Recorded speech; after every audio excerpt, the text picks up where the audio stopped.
It's the same with Satan and Mary and God. He knows God is God. He's not stupid. He's expected. God will whip him up. He knows that. God can beat him up. He knows that. That's why Satan fears Mary more than God. I feared that little girl on that wrestling mat more than I did the Japanese national champion.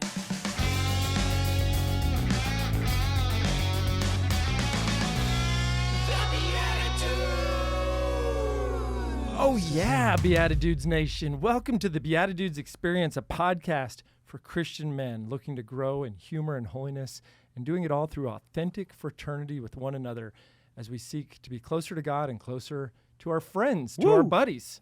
Buddies we know and buddies all over the world that we don't know, but we're getting to know today. And speaking of buddies, I want to introduce myself first. My name's Jeff, my favorite buddy.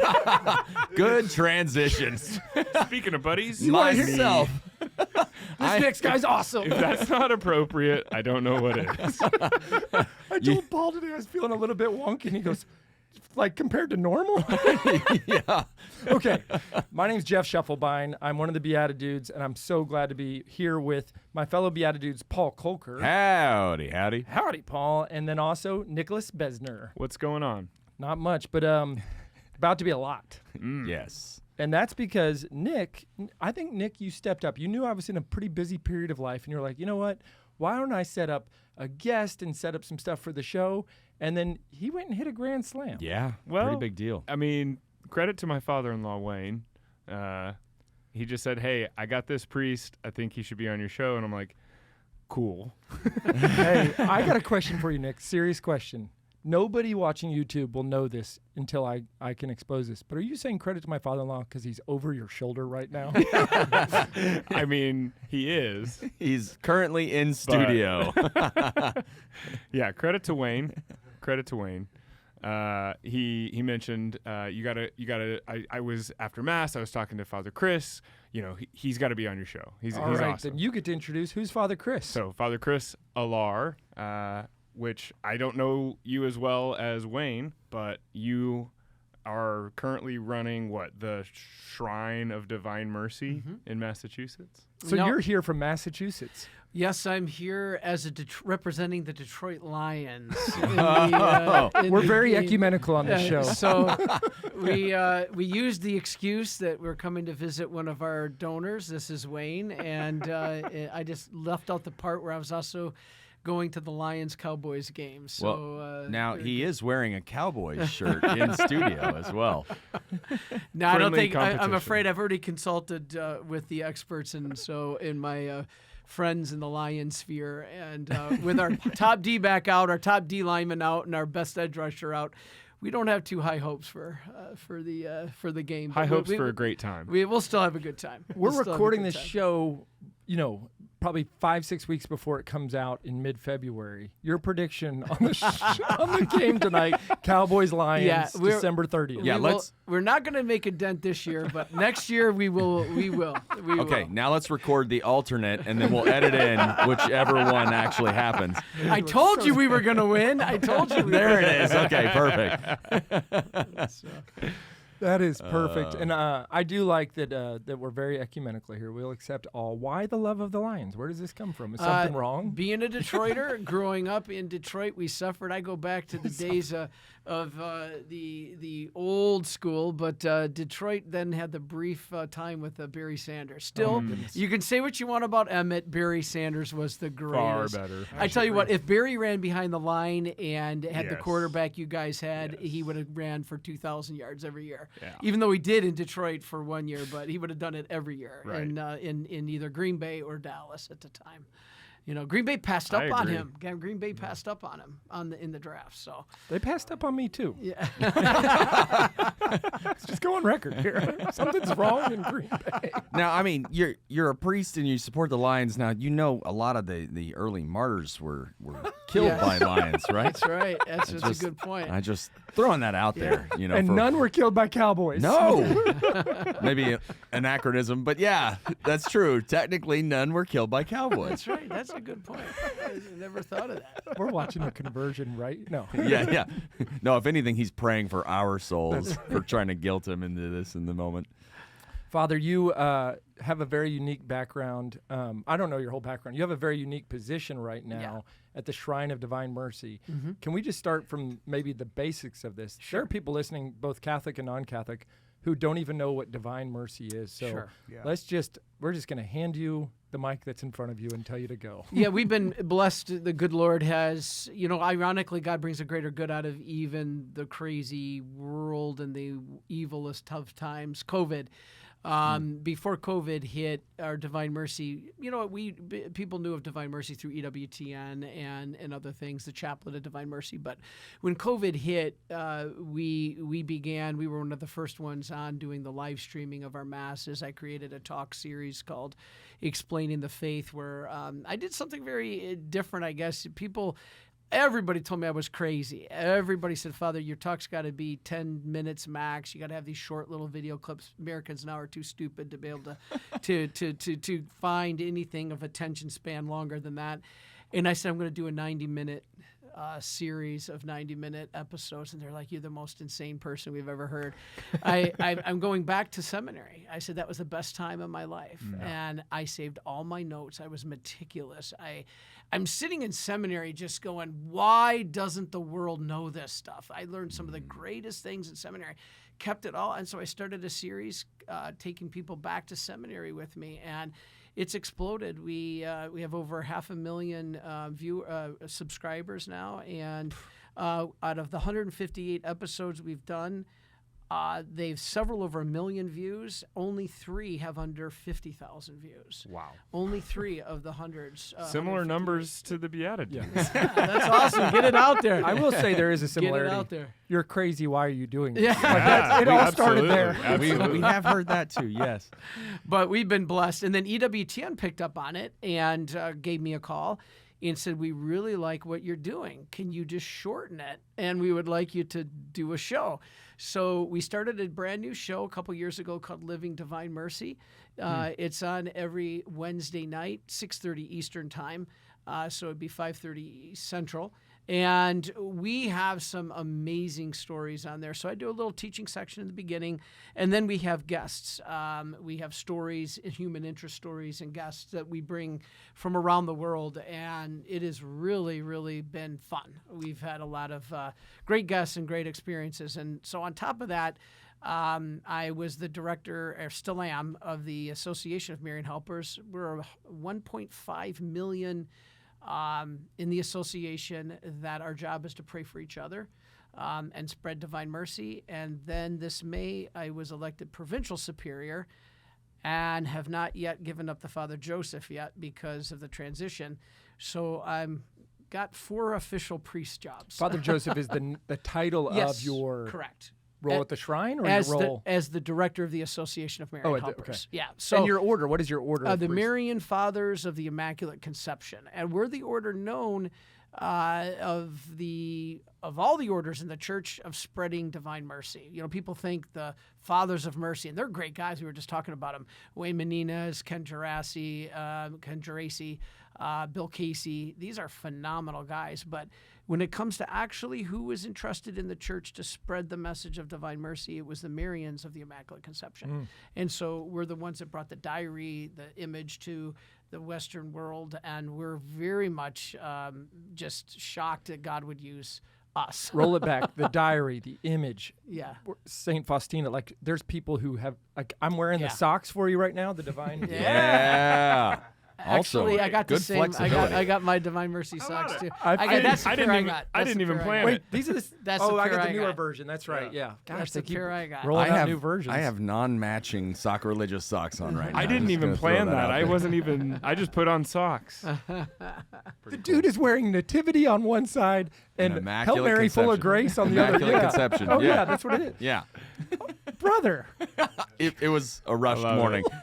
I love it. Okay, but so talk us through. I mean, I have friends listening, and some of them are in Australia. That I did a world tour of Australia twice. It's our second biggest country here. They are hungry. They are hungry down there, and boy, they've been left to hang out to dry so many ways, and now the remnant there is really holding on. So we just finished. I was through the entire country, even down to Tasmania. Awesome. Yeah. So the image and what is divine mercy? Okay. What is? Yeah, let's go into that part of this story. Jesus came and appeared to a nun back in the 1930s named Saint Faustina. And really, divine mercy is not new. Divine mercy is, as John Paul always talked about, but even Benedict really enforced or emphasized, divine mercy is the nucleus of the gospel. There's, it's not some devotion. I mean, devotions are great, but they're not mandatory in the Catholic Church. They're additional things that help us with our faith life. But the divine mercy is unique in that it's not just a devotion. It's both a message and a devotion. And the message is the nucleus of the gospel. And God's been trying to give us that for the beginning of mankind. We don't listen. We didn't. So finally, he raised up this great saint. And he said, you, Saint Faustina, you will help prepare the world for my final coming. So this little nun who didn't have but 3 years of education, it was nobody from nowhere. That's who God picks. Who did God pick? Who does God pick? Well, Moses stuttered so bad, nobody could understand him. He said, Lord, why are you picking me? So Mary, poor, nobody would expect Mary. My favorite, St. Paul. You ever see those statues in Rome of St. Paul? He's this giant hulking figure with lightning bolts and crushing the heretics. You know who St. Paul was? He was bald-headed, hook-nosed. He was, how did they describe it? This is from the Apocryphal Gospels. Bald-headed, hook-nosed, bow-legged, and 4'8". That was St. Paul. The mighty Paul. Yeah, St. Paul. He was bald-headed, bow-legged, hook-nosed, and 4'8". And he changed the world. Wow. He changed the world. And so St. Faustina was one that you wouldn't expect to be used. He did. And here's the bottom line. Jesus told St. Faustina, divine mercy is mankind's last hope of salvation. That's it. Everything else culminates. Everything that's been in salvation history has led up to the official, final way that our Lord brought us divine mercy. And when he said that it's mankind's last hope of salvation, and then he explained to St. Faustina all about that this is the most incredible message of our times and one that we can't not pay attention to today. And so we talk about her diary. Go into the diary, then the resulting image, and how that all makes it over to America. Yeah, it's so funny. It's funny because my dad, when I announced to my family I was going to become a priest, my mom cried for 3 days. My dad said I would never make it as a priest, and my 82-year-old aunt said, I thought you liked girls. And so my family was shocked. We've never had a priest. Yeah. But anyway, after I became a priest, my family really started catching on. It's a lot of grace. And so my dad really started to become interested in who Faustina was and what divine mercy was. So one day, we were approaching February 22nd. And I said to my dad, hey, Dad, you know what today's date is? And I was referring to St. Faustina. That's the date that Jesus gave her the image in 1931. And I said to him, hey, Dad, I said, you know what today's date is? It's really sniffy. He goes, yes, I do. And I was like, really? And I said, you know what happened on today's date? He said, absolutely. I was like, well, maybe he does know. This is the image of divine mercy. And he says, absolutely one of the most important days ever. And I'm like, Dad, yeah, that's right. That's great. And he goes, it's the day the United States 1980 hockey team beat the Russians. Do you believe in miracles? So that was the miracle. The miracle was the United States beating the Russians in 1980. Truly a sign of divine mercy.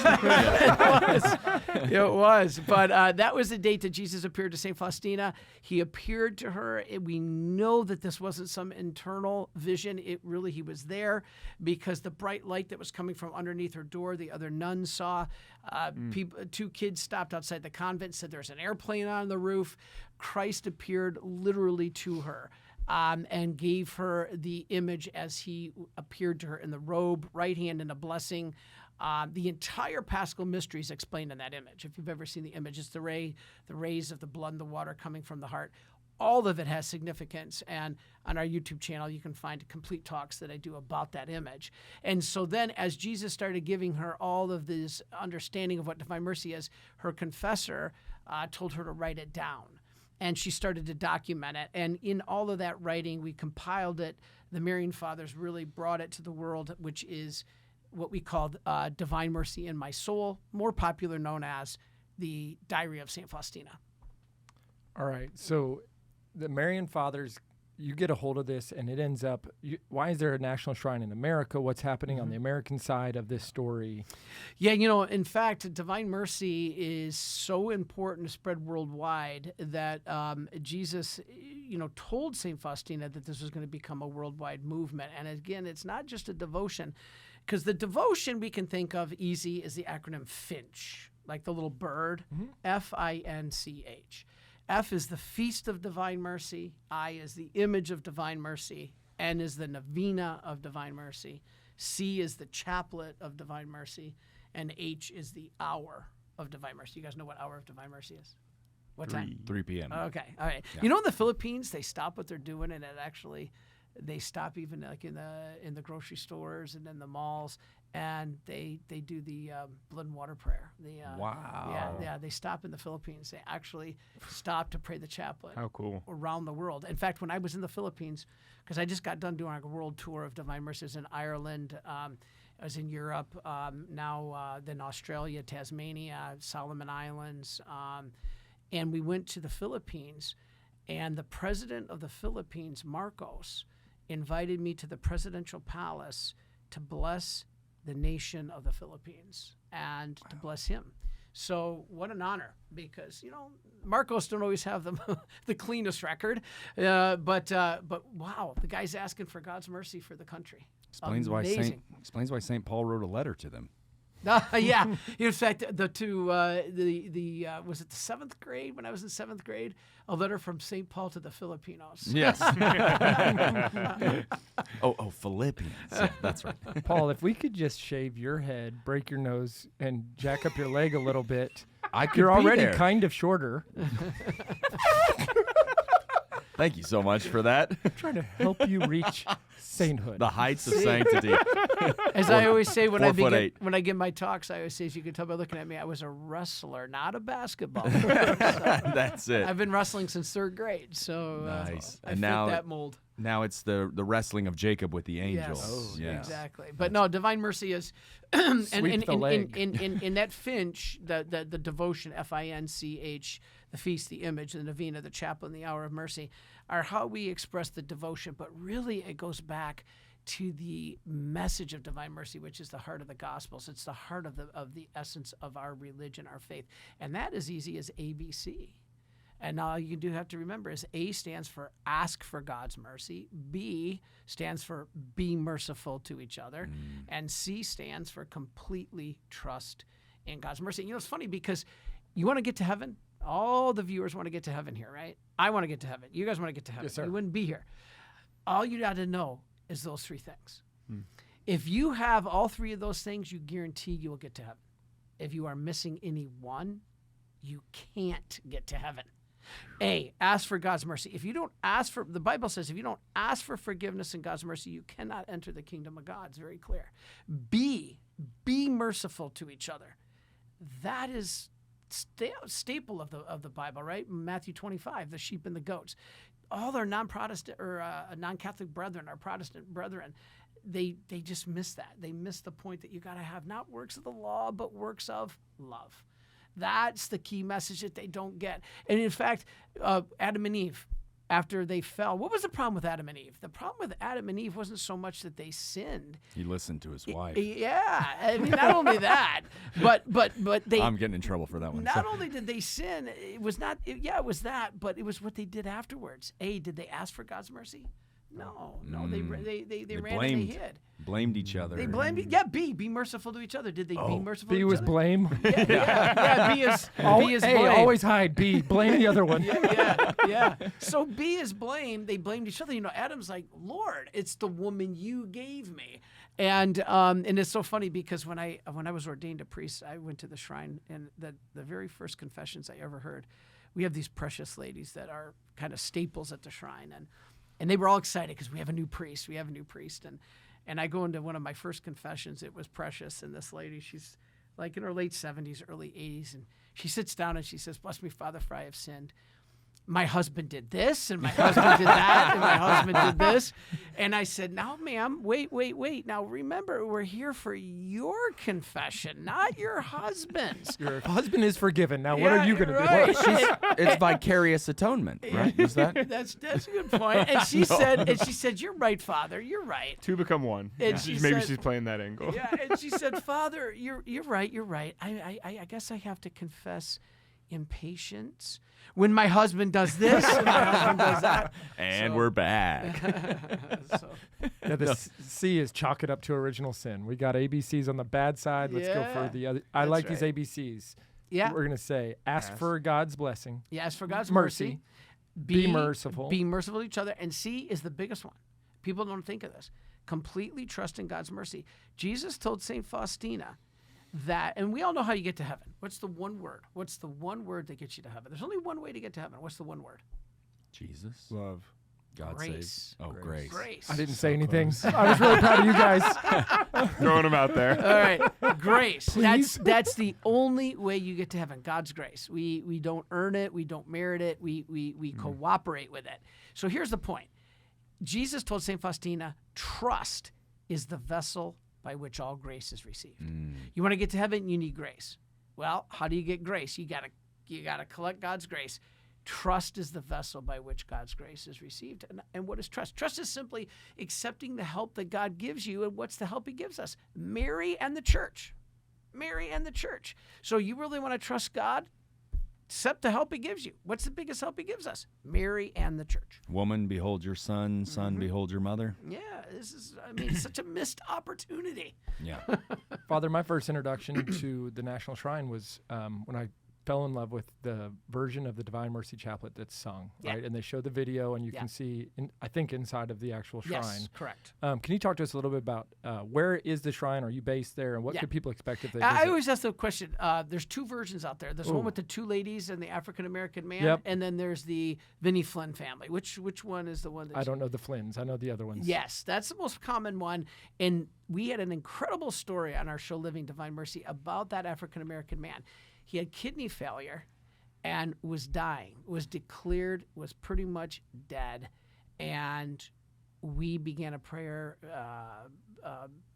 movement for him, and a miraculous donor match, very, very, very rare opportunity. He's completely healed now. Michael Bethesda. It's an amazing story. Amazing story. So, yes, Shrine. We are in Western Massachusetts on the New York border, on the far end opposite of Boston, and right on the New York border. And at the National Shrine of Divine Mercy, people come from all over the world. Divine Mercy Sunday, we get 25,000 people. And at our weekend event. And that's It's really always amazing. when? The Sunday. After Easter. Yep. How, Do you remember yes, that? super appropriate for it to be the 8th day in the Oh, octave. that's a whole nother theology. Beautiful. No, we want all of your That- 90-minute oh, segments. my goodness. So we're going to get all of them right here. This is the longest episode we'll ever I'll do. take The eighth day. That is an entire theology that's beautiful. Beautiful. But yeah, the shrine is a place for many people to come. We've had many healings. We've had many miracles. We've had, it really is the epicenter of God's mercy in the entire world. In the entire world, even more so than Poland. I was going to say, and why in the U.S.? Like, what Because is... a majority of all the material that comes out about Divine Mercy comes from our printing presses. And I forgot to add that job. I am the head of Marian Press, which publishes the Bible. The diary of Saint Faustina. Wow! So we publish the diary of Saint Faustina. We publish all of the famous works that have to do with Divine Mercy. We are caretakers of it, and we also we have the image, the Vilnius image.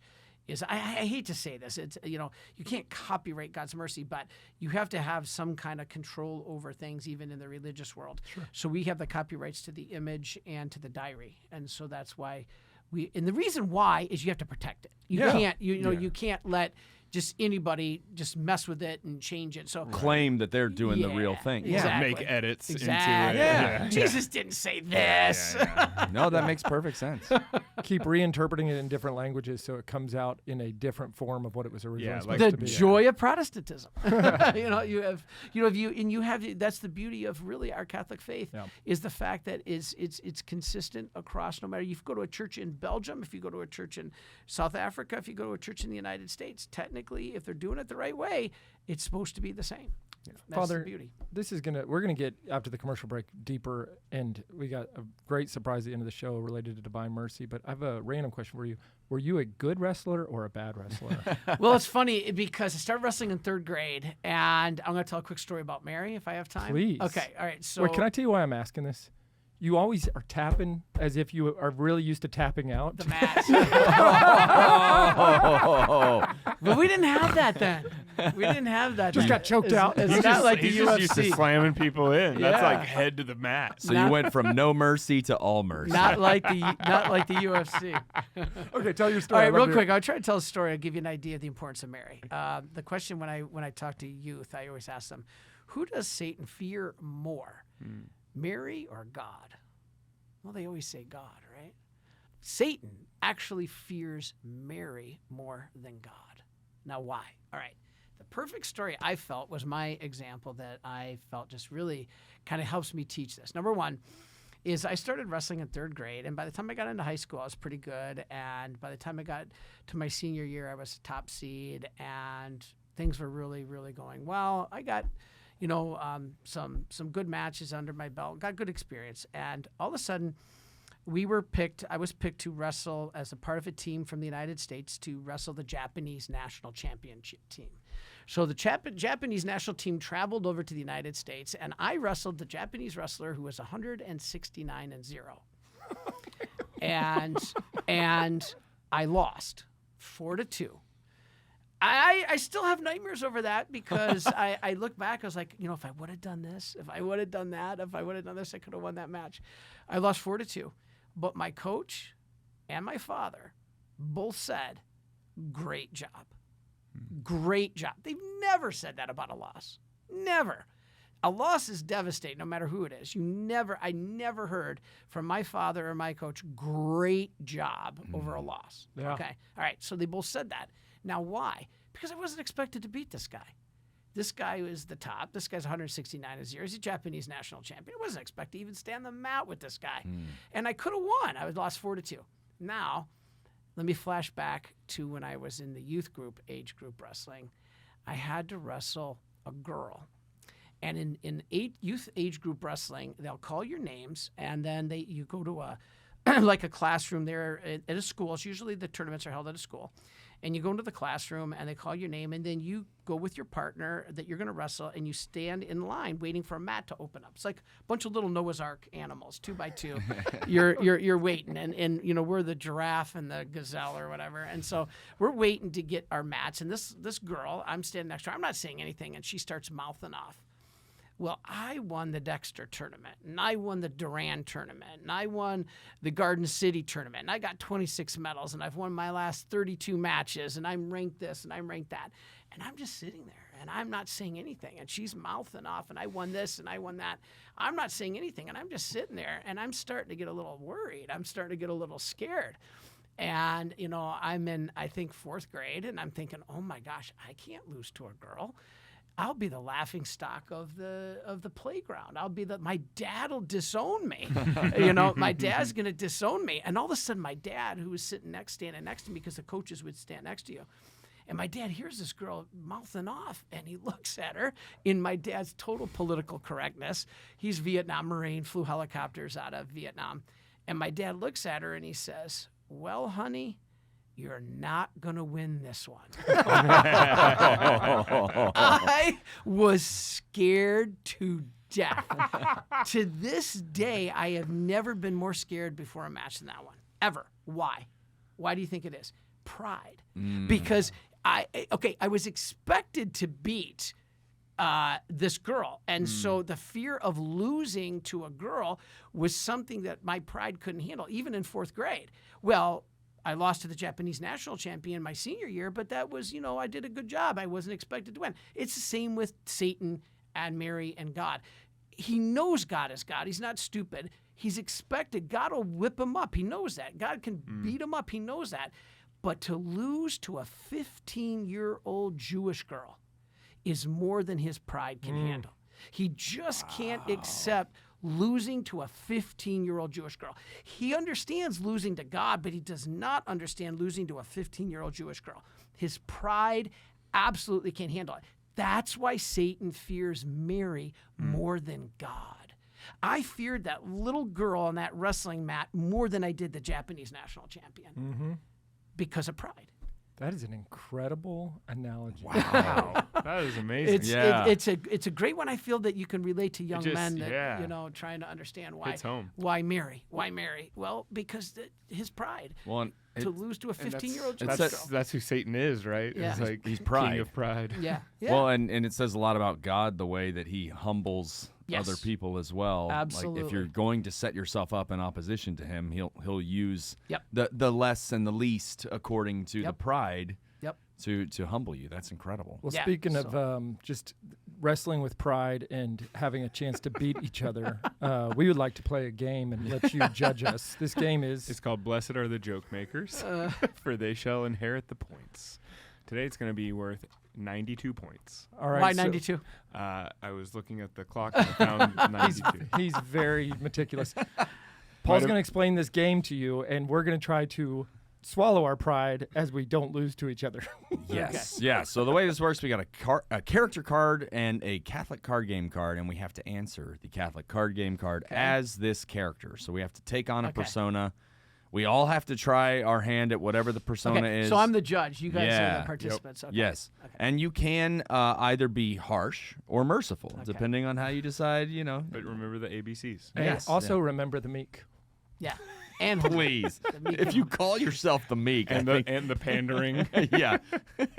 All right. So the character card that we all have to be is, as an aging beauty queen, we have to answer the prompt, you'll find this in heaven.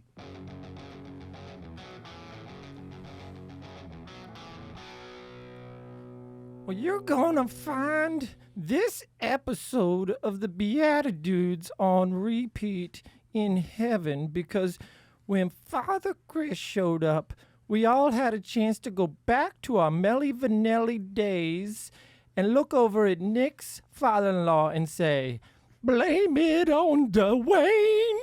Yeah. I'm old. As an aging beauty queen, I would just like to say that, well, of course, in heaven you'll find world peace, but also, on account of the teeth that have fallen out over the years, you will find world peas.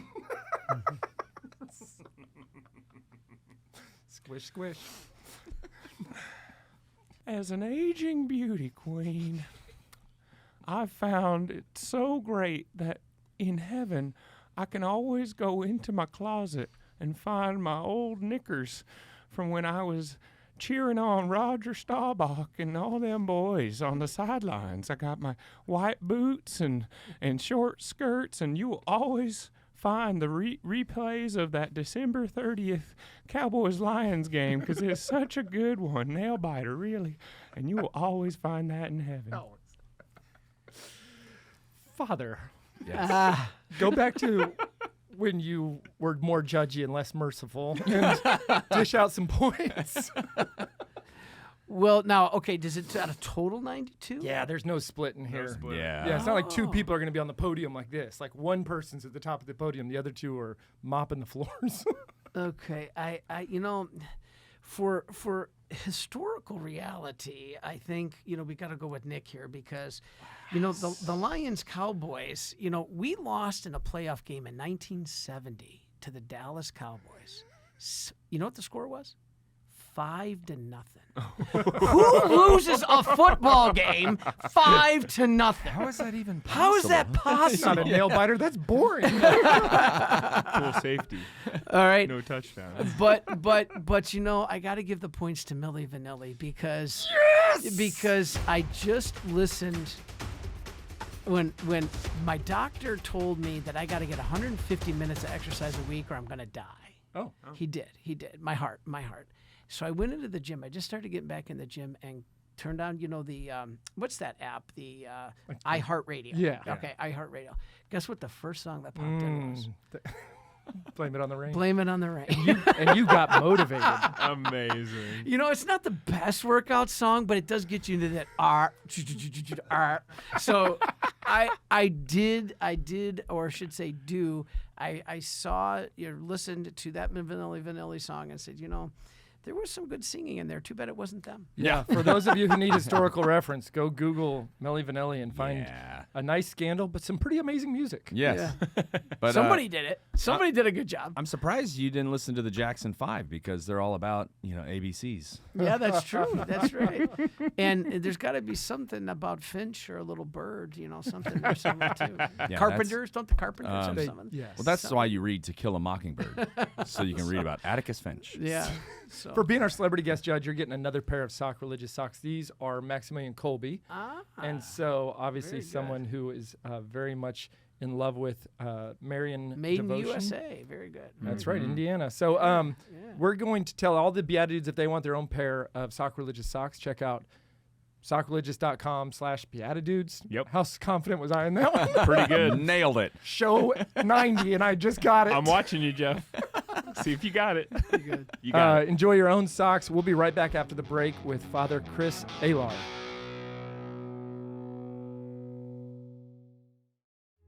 The team at Aquinas Wealth Advisors believes that good values and good returns are not mutually exclusive.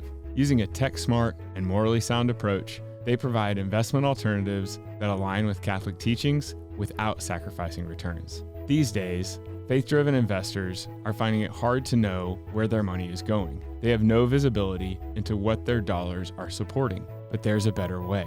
Thanks to the Faith and Finance Score from Aquinas Wealth Advisors, you can look into your current holdings to see what you're supporting and make a switch to an advisor that aligns with your values and gives power to your voice. Check out AquinasWealth.com today.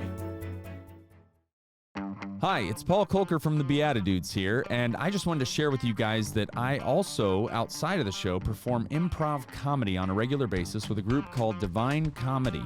So what we do is we come up with everything on the spot, so whether you're looking for faith-filled, fun, family-friendly comedy for your youth night, or whether you're looking for clean comedy for your corporate event, Divine Comedy can perform for your group and even get you in on the action. So if you'd like to hire us to come out and perform for your next event, check out DivineComedyImprov.com. Divine Comedy, an inferno of fun.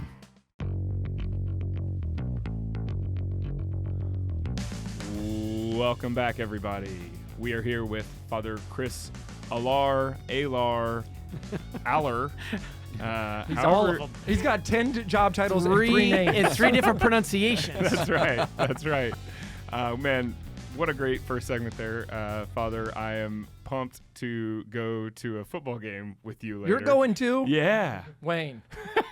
What? That's awesome. There's 3 BeatiDudes. You know that, right? Next time. In his cowboy shirt. Yeah, I know it. Hey, Father, on every show we do what's called TBD, the BeatiDudes question of the day. That's how initials work. And all 4 of us participate. We're going to ask you a question, and we'll answer first, let you jump in. It's a chance for the audience to get to know us, and really, it's a way to bring the tiny table even tinier together. So, Yeah.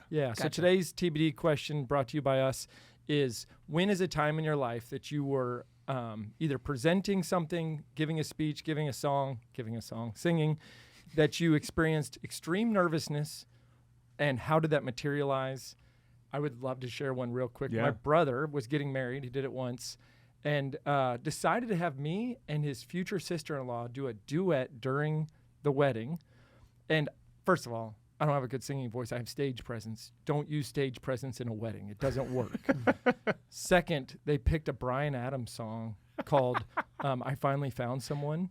And Bryan Adams has range, and he's a cheesy dude. And so I'm sitting there trying to sing, and my voice is going. And so I'm like doing the thing to try to calm it down. It's getting so awkward. I'm bright red. I'm staring at my brother like, why do you not like me? And at one point, I can't even sing this line because it's so like painful to me. And I love my brother. This is just a hard moment for me. Bryan Adams says, "You're exceptional." That's the whole line. And for the rest of my life and in college, all of his friends would walk by me at school and be like, "You're exceptional." You're exceptional. I'm like, shut up. But yeah, I didn't know how to make the voice stay. It just went in, out, in, out. Like, oh man, yeah. that's great. You're exceptional. Great. Paul, awesome. ever had nerves? Oh yeah. Plenty of different times. Okay, so actually, I got this was probably 2017, somewhere around there. I got cast in a short film that was it was a master's thesis for a guy at UT, which was, it was a bigger deal for me at the time. It was one of the bigger projects I had been involved with. And so I get there, we're on set. They had rented out this historic building on campus at UT, and it was the whole film was supposed to be set in the 50s. And so it was like this throwback sort of thing, and they had full costuming and all of this. And so it was boggling my mind how big of a production this was. And then I see they have another guy, while they're framing up the shot and everything, they had other people standing in for us. So I had an official stand-in. Amazing. So I was like, this is next level. Like, Big this deal. is more than what I've done, like with my friends in a backyard or whatever, that kind of stuff. So I was. You got a good radio voice. Did they have a stand-in voice too? Yes. Thank you. I appreciate that. But yeah, so I'm getting all in my head about the surroundings of everything that was going on with that. And so then when we finally step in and like they're framing up the camera and they're calling action and stuff, I like had tunnel vision.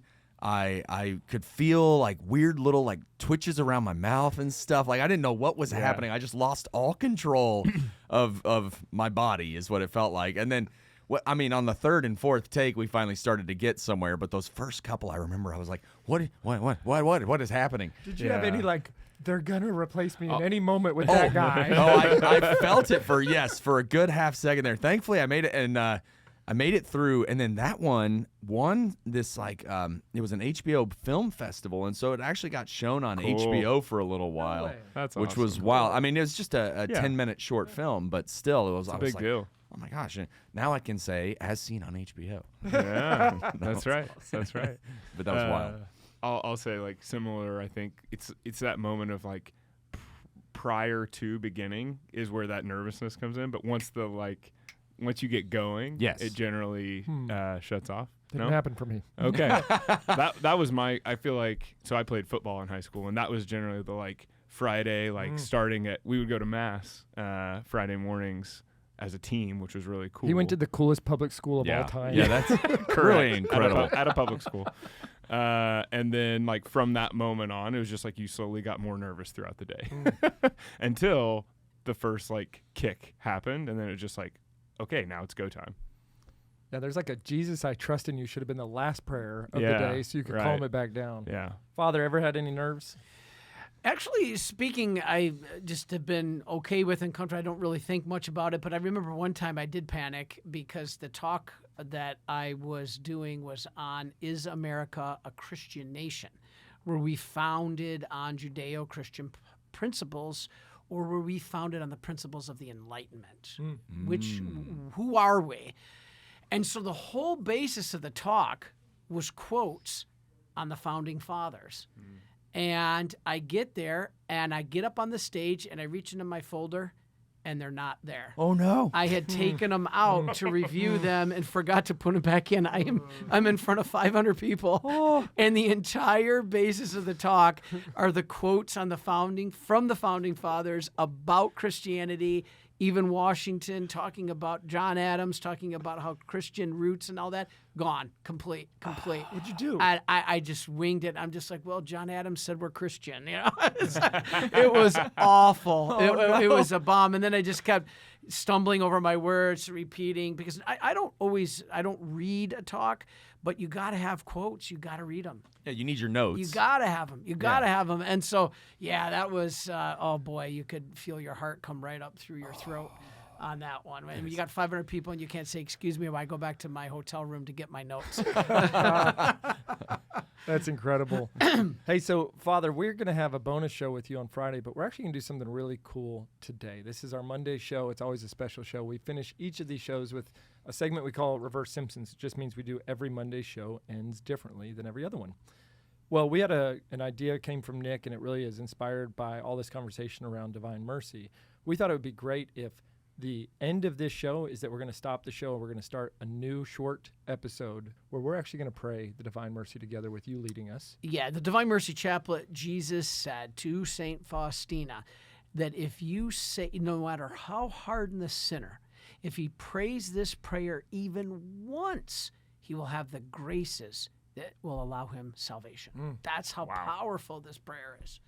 So I'd encourage anybody, if you are going to be joining us and you don't know the prayer, either listen, type it up, go get a copy, go get something like these little booklets. We have the prayer book for Catholic men from the Catholic Men's Leadership Alliance, so that you can pray along with us and come back to this episode, or use this episode as your gateway to lock in with everything that's happening, the good works. Let's talk about this real quick, how people can find the Shrine of the Divine Mercy. Yep. And so please join us on our website, thedivinemercy.org, and you can find out all the information about the shrine, about the chaplet, about the message and devotion of Divine Mercy. And the Marian Fathers of the Immaculate Conception. Just look that up as well. Yep, that's out there. And we got our own YouTube channel called Divine Mercy. Like I said, we got 500,000 subscribers now, so please join us. Thanks for tuning in. If you'd like to join us at our undersized table, subscribe to the video version of the show on YouTube by typing @ that's the symbol @, so shift and 2 on your keyboard, @the_BeatiDudes on YouTube. We'll see you there. This podcast is part of the Spoke Street Network. For more great podcasts, visit spokestreet.com.